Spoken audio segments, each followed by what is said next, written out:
Good day, and welcome back to the Vitality Project. I'm Dr. Bob.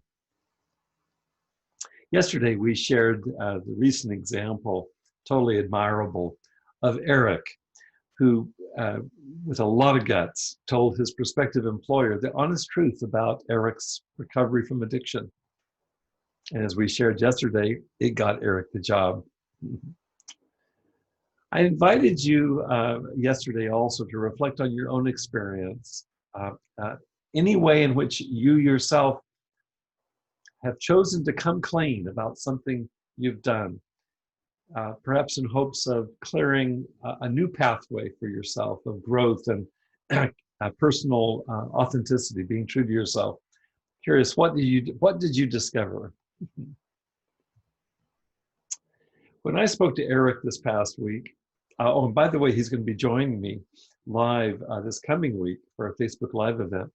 Well, when I spoke to Eric one-on-one, he and I both shared our mutual respect and actually are marveling at the recent TED Talk by Michael Brody Waite, who's a CEO in recovery from severe addiction, whose TED Talk, by the way, is entitled "Great Leaders Do What Drug Addicts Do."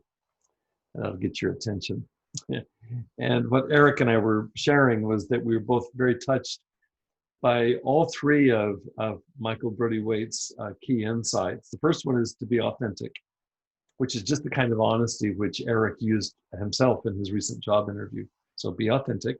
Number two is surrender the outcome, which is certainly what Eric had to do in order to risk being so radically transparent as he was in a job interview. He surrendered the outcome.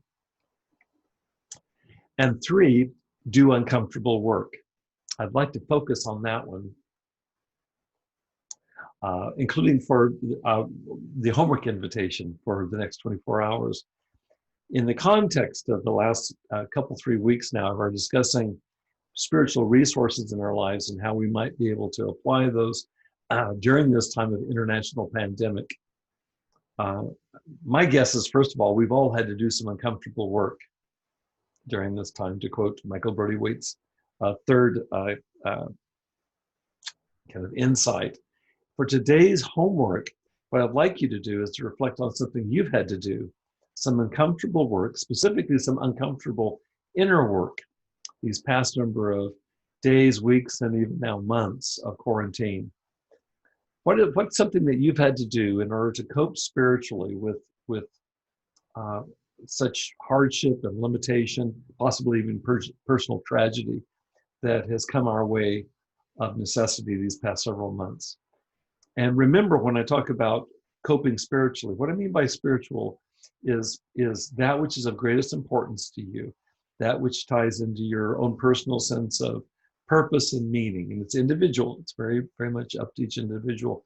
But what's some element of work that you've had to do to move through this time, to stay connected to your own sense of what's most important to you? That's really what we're asking. So if you'll look at that, doing some uncomfortable inner work, we'll come back to that these next days, including, as I said, having Eric come online and join us to talk about doing some uncomfortable work, which made it possible for him to be as honest as he was in this recent job interview.